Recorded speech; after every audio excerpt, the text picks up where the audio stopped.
मनोविज्ञान के first class में मनोविज्ञान की परिभाषा, उत्पत्ति और परिचय के बारे में हमने जान लिया था। तो क्यों ना मनोविज्ञान को शिक्षा के साथ जोड़ के पढ़ाया जाए। मनोविज्ञान, देखो दोस्तों, मनोविज्ञान हमने सुना होगा। मनोविज्ञान में शिक्षा मनोविज्ञान और बाल मनोविज्ञान हमारे जो चैप्टर हैं बहुत इम्पोर्टेंट पहलू है। मनोविज्ञान, मनोविज्ञान में शिक्षा शब्द सीखने का प्रयास करना दोस्तों। मनोविज्ञान में शिक्षा शब्द का सर्वप्रथम सूत्रपात किस मनोवैज्ञानिक ने किया? देखो सर, मनोविज्ञान में शिक्षा शब्द का सूत्रपात किस मनोवैज्ञानिक ने किया? क्वेश्चन ऐसे भी बन सकता है, मनोवैज्ञानिक। देखो दोस्तों, मनोविज्ञान में शिक्षा शब्द का सूत्रपात किस दार्शनिक ने किया? देखो दोस्तों, मनोविज्ञान में शिक्षा शब्द का सूत्रपात यदि दार्शनिक का नाम आता है और मनोविज्ञान का नाम आता है तो सबसे पहले प्रश्न को करने से पहले हमको ये देखना आवश्यक है कि कौन व्यक्ति दार्शनिक है और कौन व्यक्ति मनोवैज्ञानिक है। मनोविज्ञान में शिक्षा शब्द का सूत्रपात करने वाला जो दार्शनिक था या व्यक्ति था वह था सर दोस्तों रूसो। और मनोविज्ञान में शिक्षा शब्द का सूत्रपात या जोड़ने वाला व्यक्ति थॉर्नडाइक।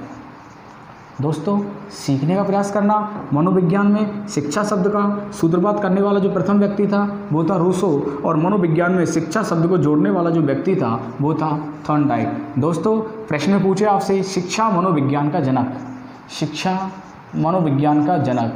मनोविज्ञान जनक पूछे तो हमको थॉर्नडाइक करना है। यदि सूत्रपात पूछता है, दार्शनिक पूछता है तो रूसो करना है। मनोवैज्ञानिक का नाम पूछता है तो थॉर्नडाइक करना है। तो दोस्तों, शिक्षा मनोविज्ञान का जो जनक हुआ वो क्या हुआ? थॉर्नडाइक हुआ।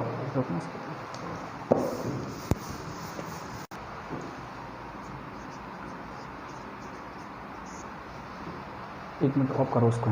दोस्तों, शिक्षा शब्द संस्कृत की शिक्ष धातु से बना हुआ है,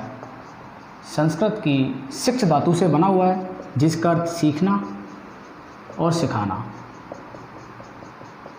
देखो दोस्तों, शिक्षा शब्द संस्कृत की शिक्ष धातु से बना हुआ है, जिसका अर्थ सीखना और सिखाना। इन दोनों को मिलकर हम लोग कहेंगे अधिगम। क्या कहेंगे दोस्तों? अधिगम। प्रश्न आपसे पूछे अधिगम होता है सरल से कठिन की ओर या कठिन से सरल की ओर। तो दोस्तों, जल्दीबाजी में जब ये प्रश्न पेपर में आता है या शिक्षण विधियों में इस प्रश्न को कई बार पूछा गया है, अधिगम होता है, तो बहुत से मित्र अधिगम को सरल से कठिन की ओर करते हैं। देखो दोस्तों, कोई भी विषय हम चीज़ सीखते हैं वो हमेशा पहले कठिन होता है, फिर बाद में वो विषय ऑटोमेटिक ही सरल हो जाता है। यदि प्रश्न पूछे आपसे कि अधिगम होता है कठिन से सरल की ओर, दोस्तों यदि क्वेश्चंस की लैंग्वेज ऐसे आए, मानव का या बालक का सीखने का स्वभाव कैसा है? मानव का या बालक का सीखने का स्वभाव पूछता है। हम जानते हैं कि छोटा बालक सबसे पहले सरल विषय को सीखेगा, बाद में कठिन विषय को सीखेगा। तो दोस्तों, दोनों प्रश्नों को आप ध्यान से पढ़ना। अधिगम हमेशा होता है कठिन से सरल की ओर होता है। आज मेरे को बाइक चलाना सीखना है तो वो विषय मेरे को बाइक चलाना सरल नहीं है, वो पहले मेरे लिए कठिन लगेगी। धीरे धीरे मैं उसका अभ्यास करूँगा तो ऑटोमेटिक वो विषय मेरे लिए सरल बन जाएगा। पर लेकिन बालक का या मानव का जो सीखने का स्वभाव है वो हमेशा सरल से कठिन की ओर होता है। देखो दोस्तों, शिक्षा को हम लोग कहते हैं एजुकेशन। क्वेश्चंस पूछे आपसे एजुकेशन किस भाषा का शब्द है? मैंने आपको यह विषय पहले ही क्लियर किया था कि जो जिस भाषा का है उसको उसी भाषा में लिखना है। तो शिक्षा हुआ एजुकेशन, और एजुकेशन किस भाषा का हुआ? इंग्लिश भाषा का। यदि आपसे पूछता है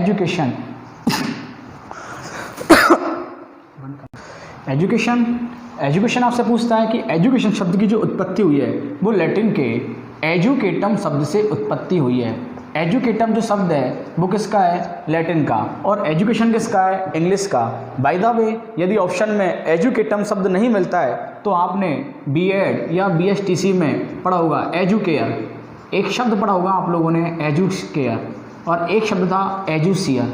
देखो दोस्तों, सीखने का प्रयास करना। शिक्षा शब्द संस्कृत की शिक्ष धातु से बनी हुई है। इंग्लिश में इसको एजुकेशन कहते हैं, लैटिन में इसको एजुकेटम कहते हैं। यदि ऑप्शन में एजुकेटम नहीं आए तो अपने को दूसरा ऑप्शन देखना है एजुकेयर। एजुकेयर नहीं आता है तो एजुशियर। बाय द वे ऑप्शन में अपने को तीनों में से एक मिलेगा।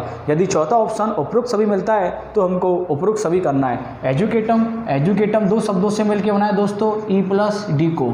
ई का अर्थ अंदर से, डीको का अर्थ बाहर निकालना। अर्थात शिक्षा एक ऐसी प्रक्रिया है बच्चे के अंतर्गत या बालक के अंतर्गत जो भी कुछ अंदर छिपा हुआ है, शिक्षा उसको बाहर निकालती है। एजुकेयर का यदि वास्तविक अर्थ पूछता है बाहर से, एजुकेयर का क्या दोस्त अर्थ हुआ बाहर से। और एजुशियर का अर्थ क्या हुआ पालन पोषण करना। अर्थात शिक्षा बालक का सर्वांगीण विकास करती है और बाहर से उसको सजने संवारने का अवसर देती है। तो शिक्षा संस्कृत की शिक्ष धातु से बना हुआ है जिसका अर्थ सीखना और सिखाना। इंग्लिश में एजुकेटम, लैटिन में एजुकेटम जिसका अर्थ ई प्लस ड्यूको, ई का अर्थ अंदर से, डिगो का अर्थ बाहर निकालना। यदि ऑप्शन में एजुकेटम शब्द नहीं आता है तो एजुकेयर या एजुशियर। एजुकेयर का अर्थ होता है बाहर से और एजुशियर का अर्थ होता है पालन पोषण करना। दोस्तों यदि प्रश्न आपसे पूछे कि शिक्षा कितने प्रकार की होती है तो शिक्षा 3 प्रकार की होती है। पहली शिक्षा दोस्तों कौन सी, औपचारिक। दूसरी कौन सी दोस्तों, अनौपचारिक। और दोस्तों यदि तीसरी शिक्षा पूछता है आपसे, निरौपचारिक। देखो दोस्तों, सीखने का प्रयास करना। औपचारिक शिक्षा ऐसी शिक्षा जिसमें उद्देश्य निश्चित होता है। उद्देश्य क्या होगा, निश्चित होगा। लक्ष्य क्या होगा, इसमें अनिश्चित होगा। देखो दोस्तों, जो लक्ष्य पूछेगा वो लक्ष्य क्या होगा, अनिश्चित। अर्थात औपचारिक शिक्षा जिसमें उद्देश्य निश्चित होता है। एक छोटे बालक को हम विद्यालय भेजते हैं तो सिर्फ उसका लक्ष्य निश्चित होता है पढ़ना। उसका लक्ष्य निश्चित नहीं होता है कि मेरे को डॉक्टर बनना है, इंजीनियर बनना है या टीचर बनना है। सिर्फ एक छोटे बच्चे का एडमिशन फर्स्ट क्लास या केजी क्लास में एडमिशन कराते हैं तो उसके माँ बाप सिर्फ उससे एक ही उम्मीद रखते हैं कि बच्चा पढ़े। अर्थात उद्देश्य, वो बच्चे क्या हुआ, उद्देश्य निश्चित। पेपर में पूछे आपसे कि विद्यालय की शिक्षा, कौन सी शिक्षा, विद्यालय की शिक्षा, कि विद्यालय की शिक्षा किस में आएगी, औपचारिक में आएगी। देखो दोस्तों, औपचारिक शिक्षा होगी उसमें उद्देश्य निश्चित होगा और लक्ष्य क्या होगा, अनिश्चित होगा। अर्थात औपचारिक शिक्षा में जो शिक्षा आएगी वो कौन सी शिक्षा आएगी, विद्यालय की। जो बच्चे विद्यालय जाते हैं, सिर्फ पढ़ने जाते हैं, तो जो शिक्षा का जो मुख्य उद्देश्य होगा, जो उद्देश्य निश्चित होगा, वो सिर्फ और सिर्फ औपचारिक शिक्षा में होगा। दोस्तों अगली शिक्षा अनौपचारिक शिक्षा। अनौपचारिक शिक्षा में उद्देश्य यदि आपसे पूछता है कि अनौपचारिक शिक्षा में जो उद्देश्य होता है दोस्तों वो होता है अनिश्चित। और लक्ष्य आपसे पूछता है कि लक्ष्य क्या हो जाता है, निश्चित। सीखने का प्रयास करना दोस्तों, अनौपचारिक शिक्षा में कॉलेज की शिक्षा आती है। कॉलेज में जब बच्चा जाता है तो उसके लक्ष्य निश्चित हो जाते हैं।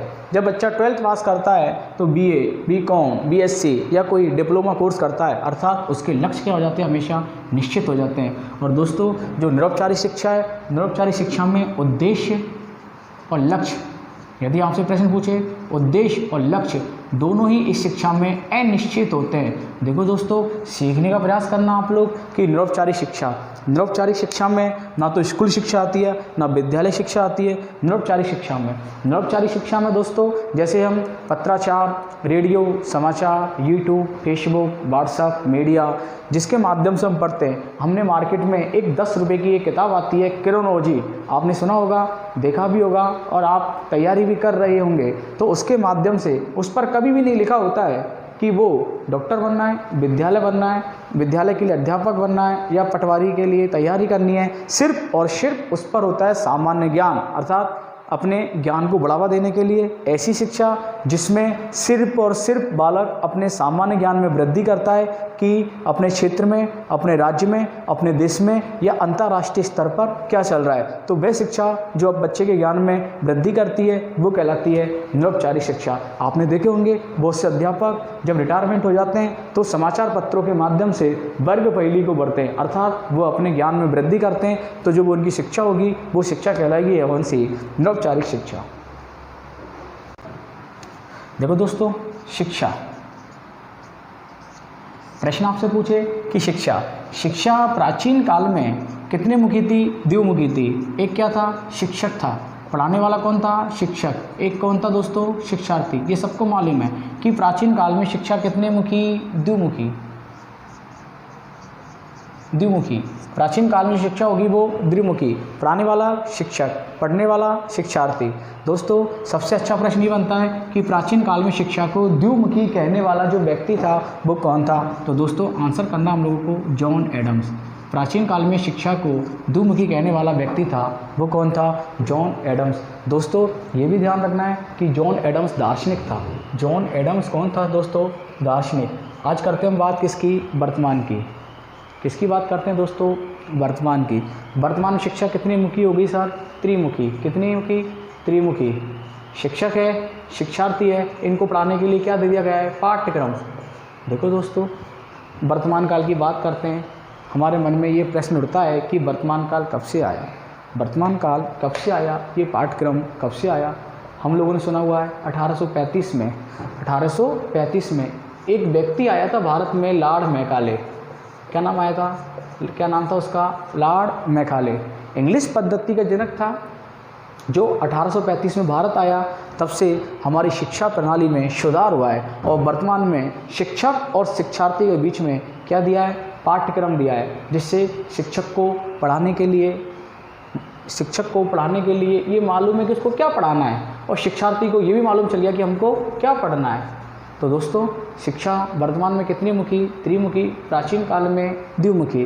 दोस्तों यदि प्रश्न पूछे कि वर्तमान में शिक्षक, शिक्षार्थी और पाठ्यक्रम त्रिमुखी कहने वाला जो व्यक्ति था वो दोस्तों कौन था, जॉन ड्यूवी। कौन था दोस्तों, जॉन ड्यूवी। ये भी कौन था दोस्तों, दार्शनिक। दोस्तों यदि बात करें आपसे कि वर्तमान में शिक्षा को त्रिमुखी कहने वाला जो व्यक्ति था वो कौन था, दार्शनिक। दोस्तों यदि मनोवैज्ञानिक की बात पूछता है कि वर्तमान में शिक्षा को त्रिमुखी कहने वाला जो मनोवैज्ञानिक था दोस्तों वो कौन था, जॉन रॉस। John Ross. दार्शनिक पूछता है जॉन ड्यूवी, मनोवैज्ञानिक पूछता है जॉन रॉस। दोस्तों इधर देखना प्रश्न आया था, शिक्षा कैसी प्रक्रिया है। शिक्षा कैसी प्रक्रिया है, शिक्षा एक सतत प्रक्रिया है।